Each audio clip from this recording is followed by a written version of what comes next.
இந்த 21வது நூற்றாண்டிலேயும் தங்களது குரல் வலைகள் நசுக்கப்பட்டு இன்றுமே அடிமையாக இருக்கின்ற தொழிலாளர்கள் பற்றி உங்களுக்கு தெரியுமா? இந்த உலகளாவிய ரீதியில தொழிலாளர்களுக்கு எதிராவது பல அநீதிகள் நடந்தாலும் அதை போராட்டம் ஒன்றுனால பெற்று பல தீர்வுகள் கிடைச்சிருக்கு. ஆனா இவங்களுடைய போராட்டம் ஒரு நாள் 2 நாள்ல தினந்தோறும் நடந்துகிட்டு இருக்கு.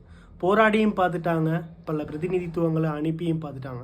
இவங்களுக்கான ஒரு சரியான முறை கிடைச்சிச்சுன்னா இல்லைன்னு தான் சொல்லக்கூடியதாக இருக்கும். 1817ஆம் ஆண்டு பெட்ரிக் நோத் என்பவரால் இந்தியாவில் இருந்து மலையகத்தில் வீதிகள் அமைப்பதற்கும் வீதி வேலைகள் செய்வதற்கும் ஒரு சில வம்சாவளியினர் இந்திய வம்சாவளியினர் இலங்கைக்கு வராங்க.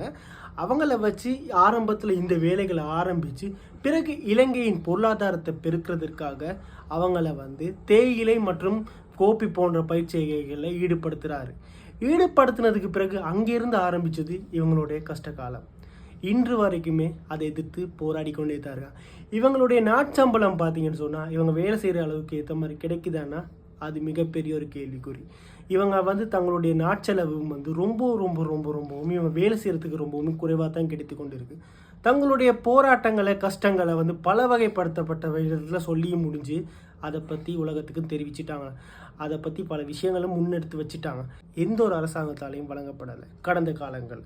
இப்போ இவங்களுக்கு இருக்க ஒரே ஒரு மிகப்பெரிய ஒரு நம்பிக்கை அனுரகுமார திசாநாயக்க, தற்போதைய ஜனாதிபதி. தொழிலாளர்களுக்கு ஒரு விஷயம் வேணும்னா, நமக்கு ஒரு விஷயம் சாதாரணம் சொல்லலாம், ஒரு விஷயத்தை நமக்கு போராடி தான் பெறணும்னா அந்த போராட்டத்தில் எந்த விதமான தப்பும் இல்லை.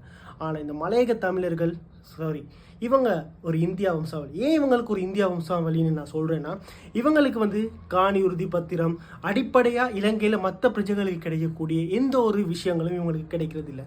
அதுக்கான முழு காரணம் என்னன்னு சொன்னால், இவங்க இன்று வரை இவங்க யாருமே பதிவு செய்யப்பட்ட இலங்கையர்கள் என்ற ஒரு பேர் இல்லை. இவங்க இன்று வரை இந்தியர்கள் என்ற ஒரு பதிவில் தான் வாழ்ந்துக்கிட்டே இருக்காங்க. இவங்களுக்கான காணி உறுதி பத்திரங்கள் கிடையாது, வீடுகள் கிடையாது. பார்த்தீங்கன்னு சொன்னால் அந்த லயன் எஸ்டேட்டில் வழங்கப்படுகின்ற சும்மா ஒரு கோட்டஸ் மாதிரி ஒரு இடம் இருக்கும். அங்கே தான் இன்றுமே தங்கப்பட்டு வாழ்ந்து வராங்க.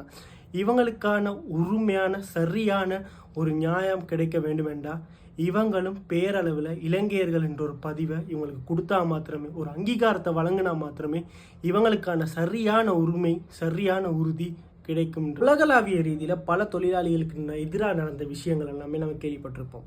எங்களுடைய இலங்கையில் இந்த மாதிரி ஒரு விடயங்களை நடக்கிறது நம்ம எல்லாருக்குமே தெரியும். நிறைய பேர் கேள்வியும் பட்டிருப்போம். பட் அதை பற்றி நிறைய விஷயங்கள் நாங்கள் கண்டுக்காமல் இருந்திருப்போம். இவர்களுக்கான தீர்வு தான் என்ன, அதுக்கான சரியான தீர்வு கிடைக்குமாங்கிறத வளமை போல பொறுத்திருந்து தான் பார்ப்போம்.